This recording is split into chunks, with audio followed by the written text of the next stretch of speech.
Welcome in to CHGO White Sox Pregame Show, presented by PointsBet. Use promo code CHGO when you sign up to get 2 risk-free bets up to $2,000. Welcome into Studio A of our CHGO offices here in the West Loop of Chicago. I'm the host of the CHGO White Sox Pregame Show, Sean Anderson. You can follow me on Twitter at Sean_W_Anderson. And we're back in studio together. Yes. Yeah, the gang's back together. We got Vinnie Duber joining us. He's the CHGO White Sox beat writer. You can follow him on Twitter at Vinnie Duber, and the man in the middle, Herb Lawrence. Hello. You can follow him on Twitter at Ecknerwall23. He's the CHGO White Sox community leader. We're excited to be here previewing the White Sox versus the Blue Jays, the start of a 3-game series up in Toronto.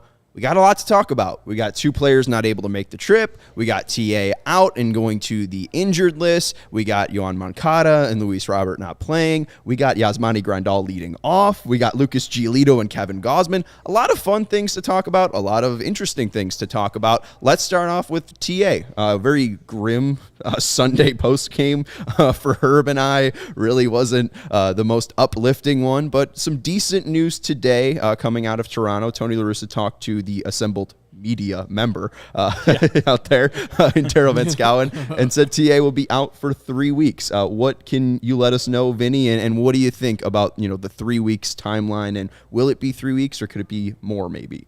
I mean, we'll see. That remains to be seen, that aspect of it. But man, the news maybe couldn't have been better after the way things went on Sunday. I mean, you don't want to say that this is cheery, great news that the White Sox are going to be without really their only productive hitter for the next 3 weeks, but that it could have been a lot longer, I think, was the fear. And I think people were preparing for, this to be the kind of injury that knocked Eloy and Luis and Yasmani out last year.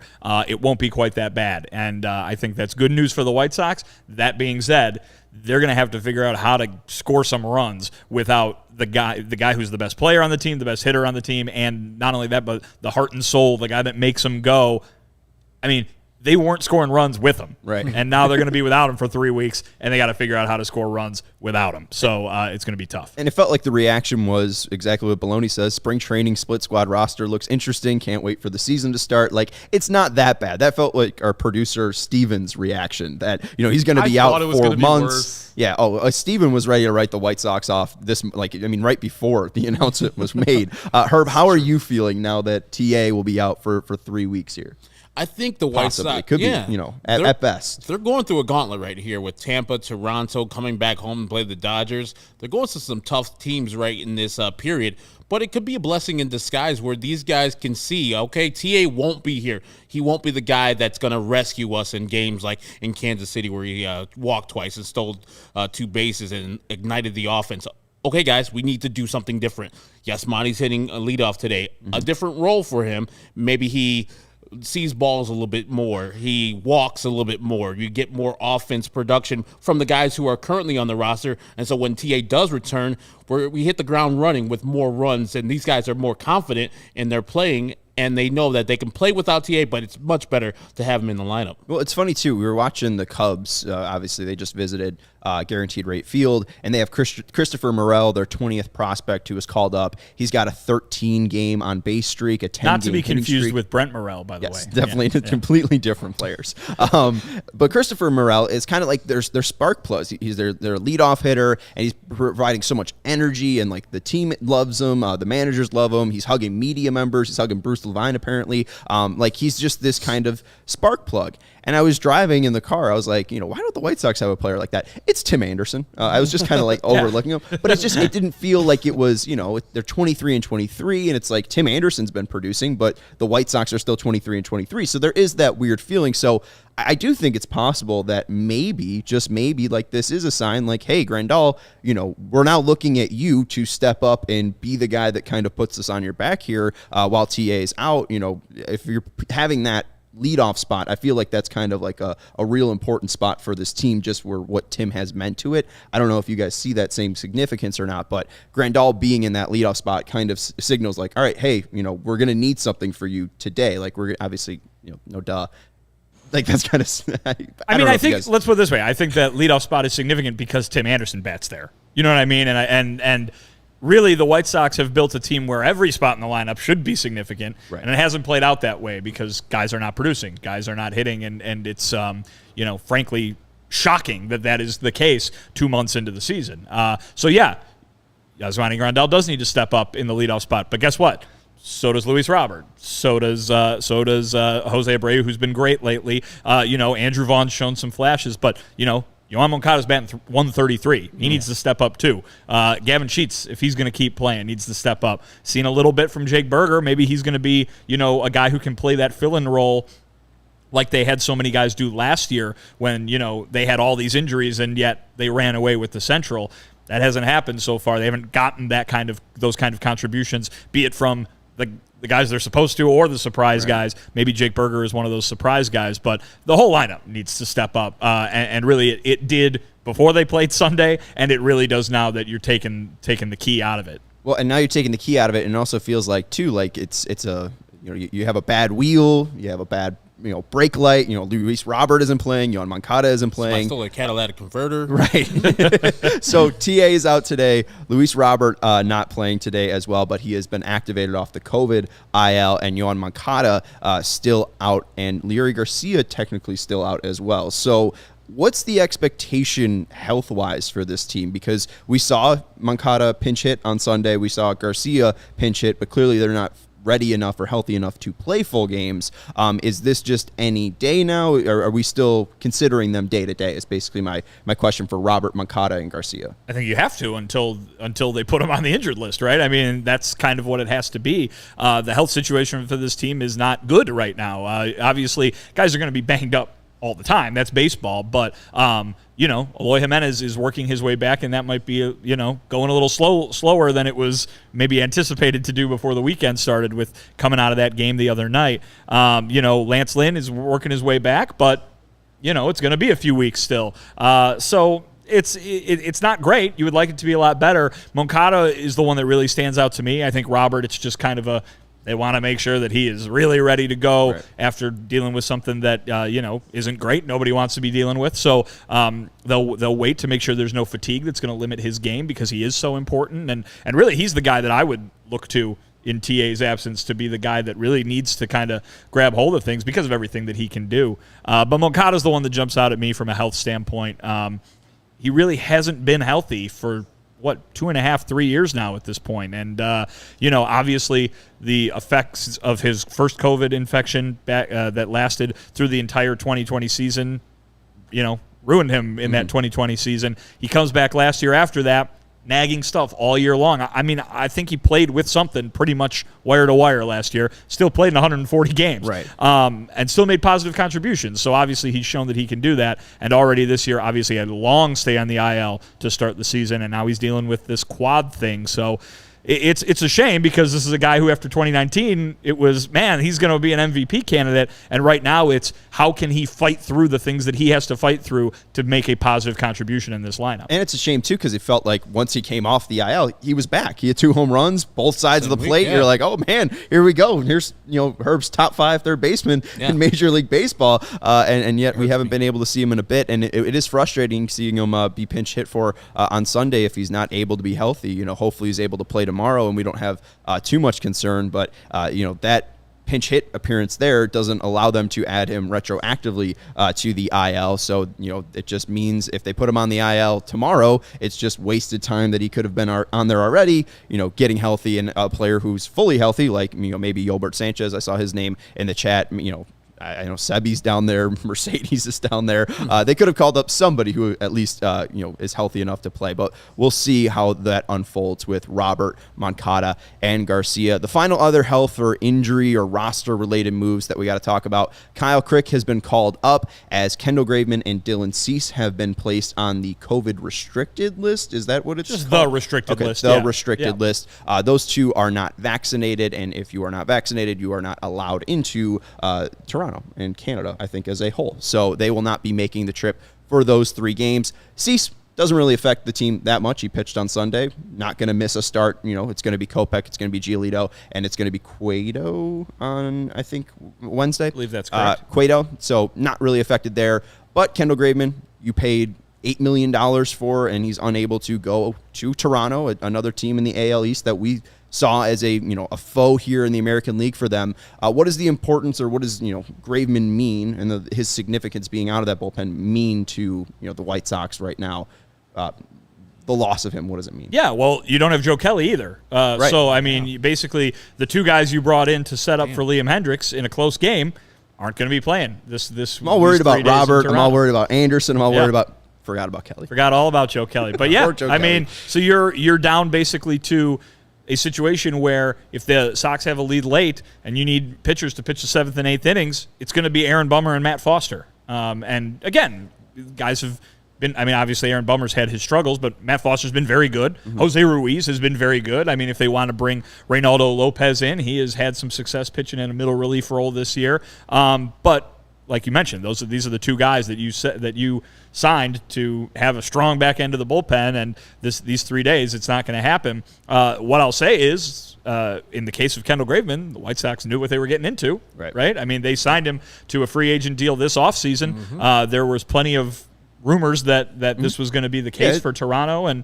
so again, I don't know exactly how that timeline lines up with when they signed him versus when these decisions were made for to play the Blue Jays, but they did that knowingly, and the White Sox have been very adamant about their support of their employees getting vaccinated, be it the people that work in the front office or work for the team in general, or their minor leagues, their minor league players who we saw reported over the offseason that was a mandate that all their minor leaguers be vaccinated.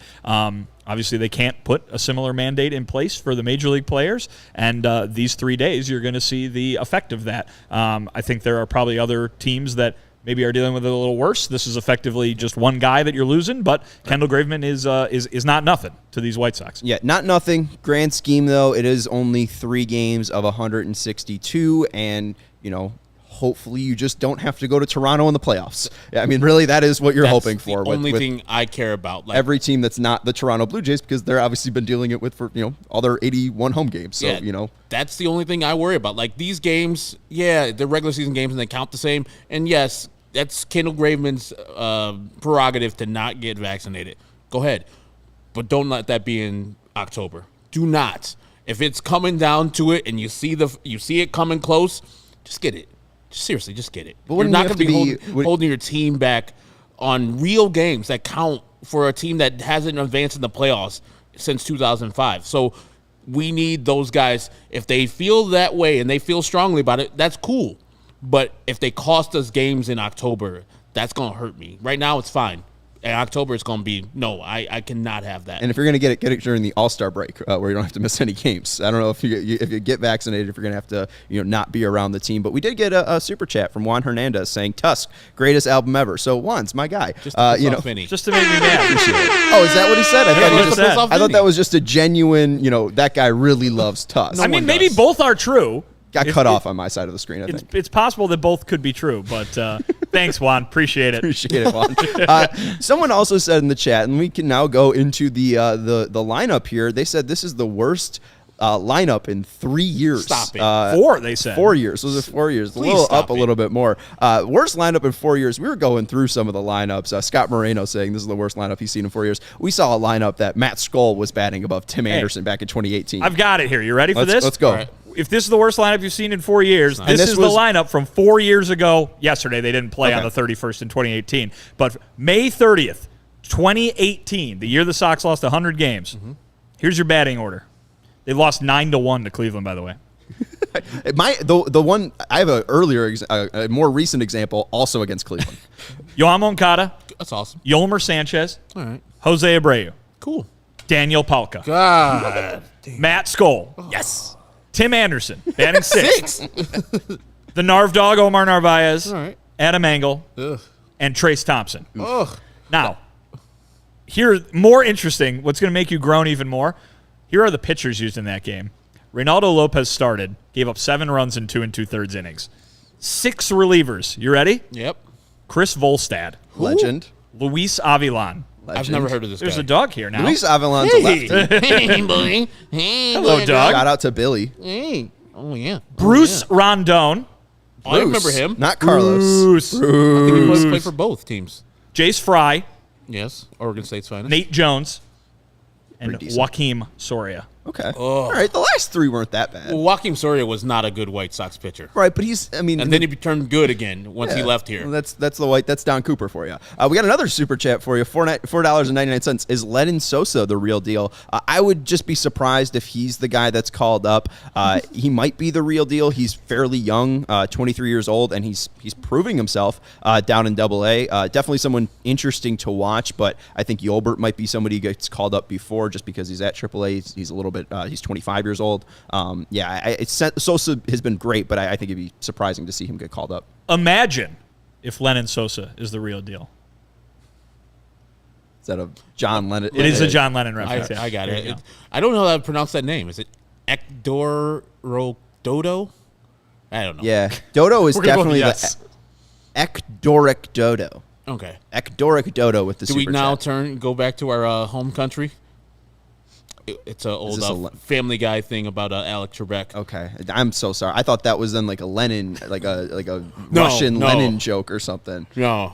All right. You thought I was doing like Lennon? That Yeah, Lennon from like yeah, VI, like, VI Lennon? Yeah. yeah, like Lenin. Yeah. Okay. John Anyways, Lennon, yeah. All right. Well, let's go to the lineup because that's what we're talking about. The other lineup too. This year on April 20th, I hate to bring it up again. Leary Garcia was the third hitter. So I mean, like, this is definitely that was a worse lineup than what is being rolled out today. That was Josh Harrison, Adam Hazley, Leary Garcia. That's way rough than what we have today. That was game 2 of the doubleheader? Yeah, game 2 where they lost 2-1. Yasmani Grandal leading off. Andrew Vaughn playing left field, batting second. Jose Abreu batting third, playing first base. That's immediately better than Harrison, Hazley, and Garcia right there. So definitely not the worst in 4 years. But Grandal DHing leading off. Vaughn playing left field, batting second. Abreu batting third, playing first base. Jacob Berger batting third, batting fourth.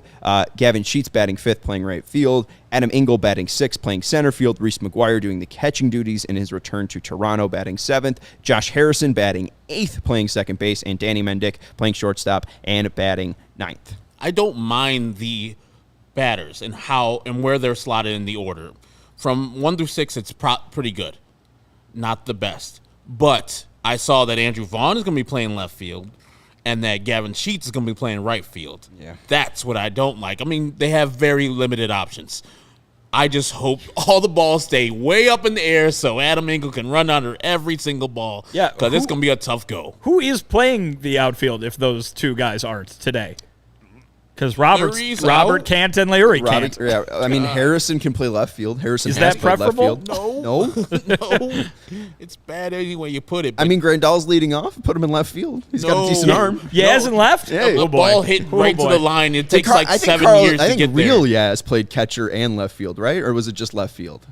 Carl Yastrzemski? Yastrzemski? Oh, yeah. He- Old Yaz. Yeah, Yaz. Yeah. The real Yaz. Yeah. But Yes. I'm excited for Yasmani Grandal. You tweeted out 13 times. This is going to be his 14th time leading off in his career, Yasmani Grandal. He did it 13 times in 2019 for the Brewers, and he got on 11 of the 13 times in those games. So when he led off in 11 of those games, 11 of the 13 games, he got on base. So, I mean, that's what we're looking for with Yasmani Grandal. As long as he's able to get on base and keep that going with Tim Anderson, that's fine. I know it's not the speed, but 4 walks in the last 3 games for him. I mean, looking more like the guy that you think Yasmani Grandal is supposed to look like when he's not hitting, if that makes sense. But that's very specific. But there you go. Got robbed by Patrick Wisdom on Sunday too. Tried to go the opposite way, and Wisdom, who was playing shortstop, like leaped up and robbed him. So I mean, like some good swings too. Not only the patience has been shown, but also just some good swings. So it feels like he's coming around. And like I said before, I think being leadoff today is going to force him to see a couple more pitches, not be as aggressive,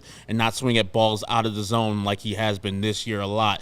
And then it's going to lead into some runs. Maybe not off of Kevin Gausman today because he's fucking Kevin Gausman. Yeah. But I think I'm going to see some better results out of this lineup than we've been seeing as of late. And let's go to the Toronto lineup to see who the White Sox will be facing. There you will have George Springer leading off in center field, Bo Bichette playing shortstop, batting second, Vladimir Guerrero Jr. playing first base, batting third, Teoscar Hernandez batting fourth and playing right field, Alejandro Kirk doing the DH duties, batting fifth, Lourdes Gurriel playing left field and batting sixth, Matt Chapman batting seventh, playing third, Danny Jansen doing the catching duties, batting eighth, and Kevin Biggio playing second base and batting ninth. Very impressive lineup, hasn't really hit so far this year. KPW saying the issue that the Jays have been having this year is runners in scoring position. So doesn't that sound familiar? A lot of power there, but just the results haven't paid off just yet for Toronto. Fearsome lineup though for you guys.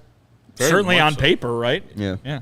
Yeah, that lineup is really fearsome. And if I see them not hitting, at least I get a little bit more comfort that the White Sox are not hitting because that lineup is stacked. Right. And I saw they got 4 Major League Baseball sons in there.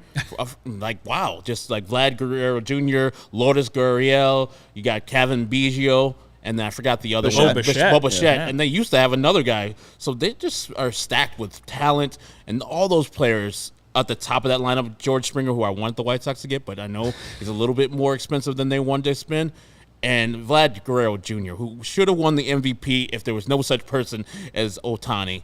He's still going to be hitting hard and great for the next couple of years. Matt Chapman batting seventh. Right. Wow. Hasn't been hitting, though. I mean I'm sure that's the reason, but wow. 200. It jumps out at you. Yeah. And what jumps out, too, is, the fact they're not able to score and runs in the AL East, and they still have a record that's 27-20. Obviously, something has to be good. They got some good starting pitching. They got a better ERA, team ERA, than the White Sox. Their ERA clocking. Oh, I'm sorry. The Sox have a better ERA. I had this sorted out the wrong way. So that's even weirder. They have they're having similar struggles with their lineup. They are getting worse pitching, and they have 4-win differential between the Sox and the Blue Jays. And that was with Dallas Keuchel counting against the Sox. Their pitching has improved. So maybe we can get to Kevin Gausman today. Just string together a couple base hits, just get a couple runs. Lucas Giolito's going to go out and give his best effort. And if they keep their run and score position thing going on, maybe we can escape with a 2-1 Vic. KPW saying, as a Jays fan, watch out for Danny Jansen. You better. You traded Reese McGuire for him, and Zach Collins isn't on the roster for a reason against a right-hander. There better be a reason we're not seeing Zach Collins. But Toronto, an ERA this year, a team ERA of 3.91. Sox, I think, fifth best in the majors at 3.73. Nice. But also KPW saying that the Jays might have fixed their problems out in L.A., so we'll see if the Jays lineup feels a little bit more formidable. Let's look at the pitching matchups here. We got Giolito versus Gausman. I just want to say, by the way, you're going to see Gausman's stats here. I did pick him to win the AL Cy Young, so I am biased in my analysis here, but he's also been great. 56 innings pitched this year, 2.25 ERA, 53 hits allowed, 65 Ks to 5 walks. That's insane. And an ERA plus of 169. I know that we've been talking, and I mentioned KPW said earlier that Gausman might have the chance to strike out 15 White Sox if they chase out of the zone, which they do. He does allow a lot of hits, 53 hits to 56 innings, but we know the White Sox don't walk. We know they really don't strike out, but against a right-hander, we have seen Brady Singer, Shane Bieber have some big games. What are you expecting here against Sox versus Kevin Gausman, another right-hander and an elite one at that? Yeah, I'm expecting things to not go very well offensively for the White Sox, and that's even. It has just as much to do with Kevin Gausman as it has to do with the White Sox. I'm sorry. You know what I mean?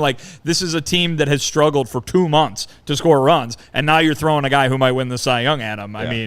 It's tough. Now, to be fair, they beat up Robbie Ray in what seems like what, a year and a half ago when that game was played. But that was in the rain, though, not a dome.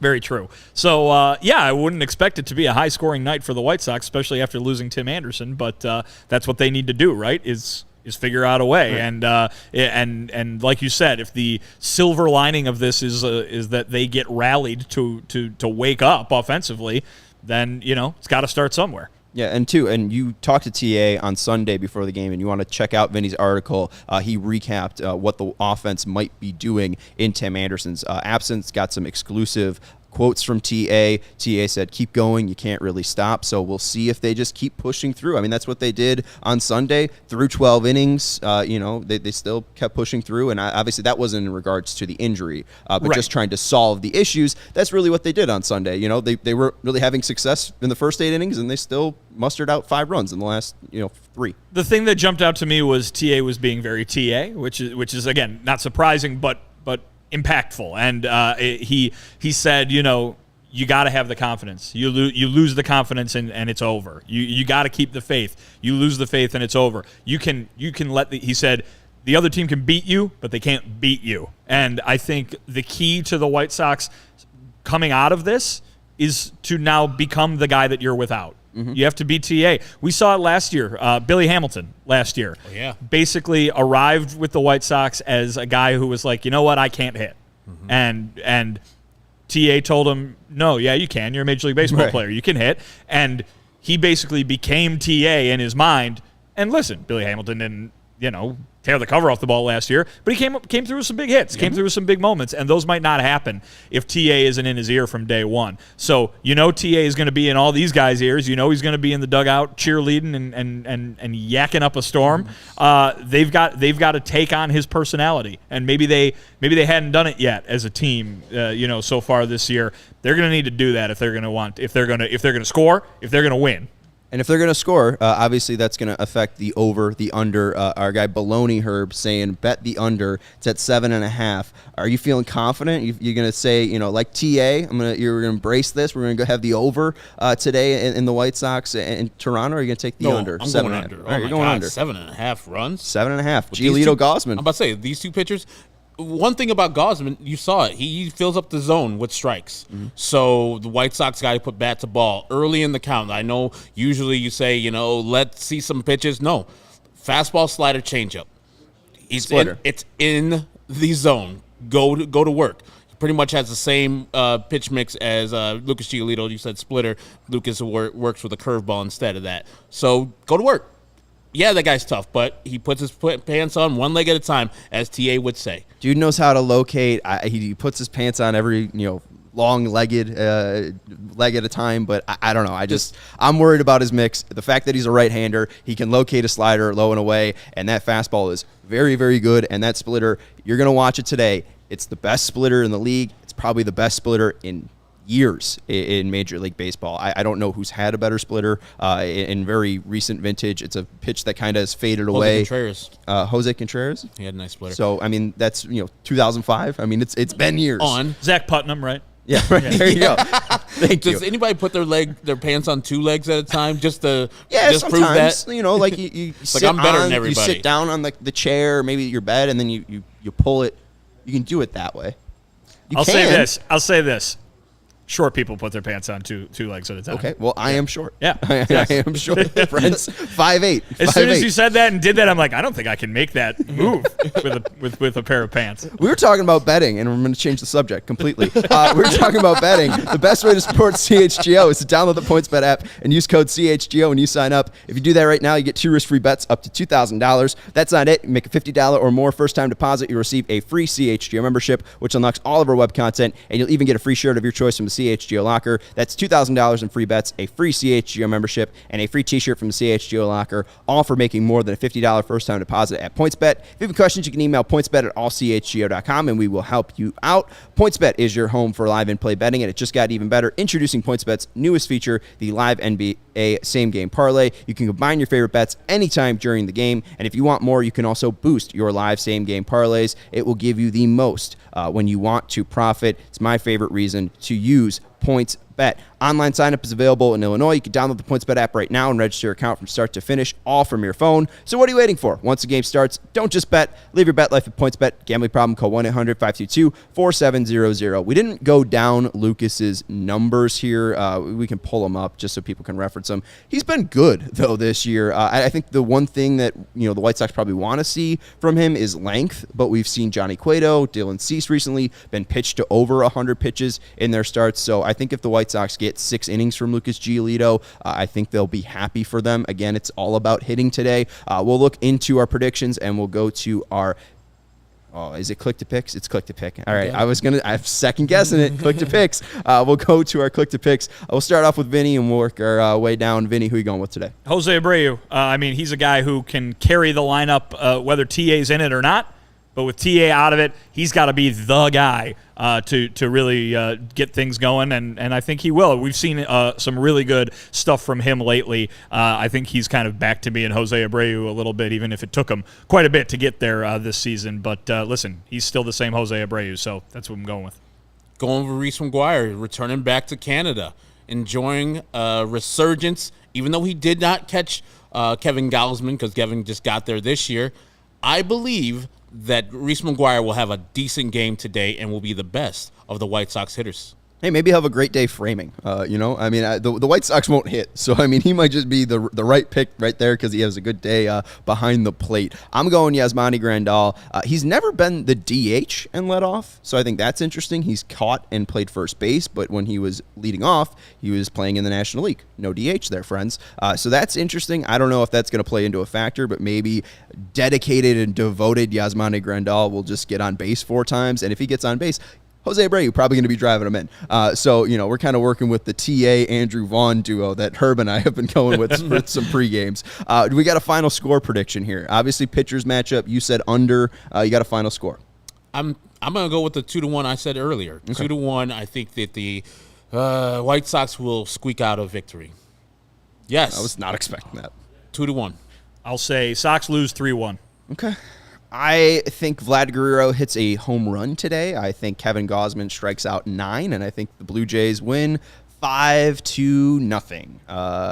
Not to be a pessimistic person, but the White Sox just haven't hit right-handed pitching in like 3 years. So I just don't think it's going to happen today, but we'll see. That's why they play the game, friends, and thankfully they have Lucas Giolito. He's like in like 5 years. And here's the thing too: your watch is on your left hand. I'm not used to wearing a watch, so I'm not even. His watch is on his left hand. His calendar's on his right.